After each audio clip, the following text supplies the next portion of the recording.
남편은 오래된 여자친구와 헤어지고 절 만났습니다. 이별의 상처가 컸었는지 전 여친과 헤어지고 5년 가까이 연애 한 번 안 하다가 절 만났고요. 처음에는 저와 사귀면서도 과거를 잊지 못해 힘들어하는 모습을 보였고 얼마나 대단한 연애를 했나 궁금하기도 했지만 옛 연인 얘기는 전혀 묻지 않았어요. 괜히 과거 얘기 꺼냈다가 그때를 회상하게 되고 그러다 우리의 관계가 혹시라도 흔들릴까봐 두려웠던 것도 있었습니다.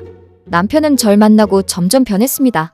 처음에는 사귀면서도 뭔가 모를 벽이 느껴지기도 했었는데 시간이 흐르면서 진짜 절 사랑하고 있다는 감정이 전해지더라고요. 어느 날 남편이 제게 고백을 했습니다.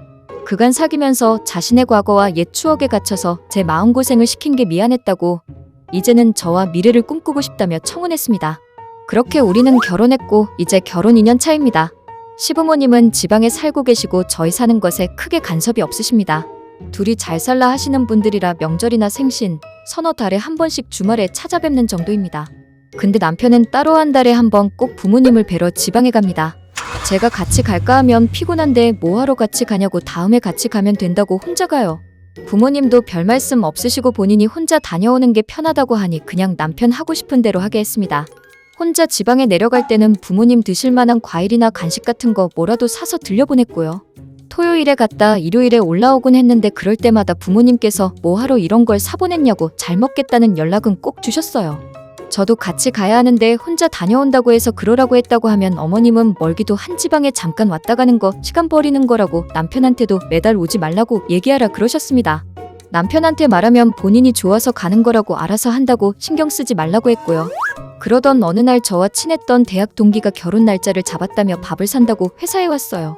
청첩장을 보니 결혼하는 곳이 시부모님 살고 계신 지역이었어요. 날짜가 마침 남편이 시댁에 간다고 했던 주말이길래 남편에게 비밀로 하고 그날 시댁에 가서 남편 놀라게 해줘야겠다 싶었어요.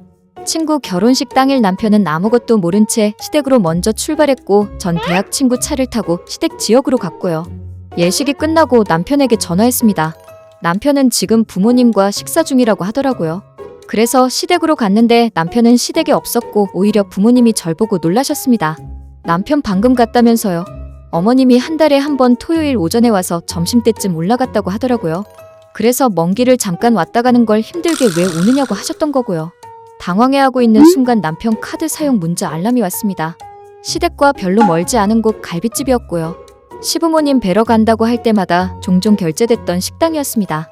그래서 무작정 찾아갔는데 갈빗집 근처 카페에서 남편을 보게 됐습니다. 남편은 시부모님 연배의 중년 부부로 보이는 분들과 함께 있었습니다. 한참 뒤 카페에서 나와 두 분을 태우고 어디론가 가기에 무작정 오던 택시를 타고 남편 차를 따라갔습니다. 어느 아파트 단지로 들어가 한동안 나오지 않았어요. 한참 기다리다 지쳐 지하 주차장에 가서 남편 차를 찾은 뒤 남편에게 연락했습니다. 남편이 부모님과 TV 보고 있다고 그러길래 지금 지하 주차장 당신 차 앞에 있다고 했더니 잠시 후 남편이 나타났습니다. 당신 뭐야? 매달 내려와서 시댁에는 잠깐 있다 갔다며. 당신 나 몰래 바람 펴? 아까 그 사람들은 누군데 부모님이랑 있다고 거짓말을 해? 봤구나. 아까 그분들 나한테 부모님 같은 분들이셔. 부모님 같은 분? 누구야 그 사람들? 그동안 시댁에 간다고 하고 늘 여기 와 있었던 거야? 그래. 당신 몰래 바람 핀다거나 그런 거 아니야. 그러니까 그 사람들이 누군데 나한테 거짓말까지 해가면서 여기 와서 시간을 보내는 건지 말하라고. 남편은 깊은 한숨을 내쉬더니 끝까지 내가 몰랐으면 했지만 이렇게 알게 된 이상 솔직하게 말하겠다고 미안하고 용서해달라 하더군요. 남편 말을 다 듣고 난이 속에서 열불이 나면서도 남편에게 전 영원히 첫 번째가 될 수 없겠구나 싶은 감정이 밀려오면서 허탈해지더라고요. 바람을 피우는 건 아니지만 영원히 누군가를 마음에 품고 사는 사람. 그게 남편이었더군요. 남편은 고등학교 때부터 여자친구와 10년을 사귀었다고 합니다. 늘 잊지 못하던 그전 여자친구입니다. 고등학교, 대학교를 함께 보내고 직장인이 되면서 자연스럽게 결혼을 준비했다고 하네요. 여친 생일날 함께 스키장에 갔다가 돌아오는 길에 빙판길 미끄럼 사고로 남친은 크게 다치고 여자친구는 세상을 떠났다고 합니다. 자기만 살아남았다는 죄책감과 여친을 떠나보낸 괴로움으로 우울증까지 왔고 사는 게 말이 아니었대요. 정신적 충격으로 병원에 1년 가까이 다녔을 정도였대요. 여친이 외동딸이었는데 부모님이 아들 하나 더 생겨 기쁘다고 남편을 친아들처럼 아껴주셨다고 하네요. 딸이 죽고 나서도 계속 남편과 연락하며 지냈대요. 그렇게 그분들과 남편은 떠난 사람을 그리워하면서 서로에게 위로가 됐었나 봐요. 남편은 여친 부모님께 평생 아들처럼 살겠다 했고 그분들도 그런 남편을 친자식처럼 대해주셨나 봅니다. 매달 찾아뵙고 연락드리고 그렇게 지냈던 거죠. 시댁과 같은 지역이라 제게는 시댁에 간다고 하고 시댁에 잠깐 들리고 나머지 시간은 그분들과 시간을 보냈다고 하네요. 지역이 같아서 절 속일 수 있었던 것 같아요.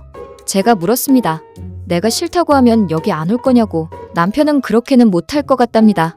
그럼 이 일로 내가 헤어지자고 한다고 해도 못하겠는지 물었는데 자기를 한 번만 이해해주면 안 되겠냐고 울면서 비네요.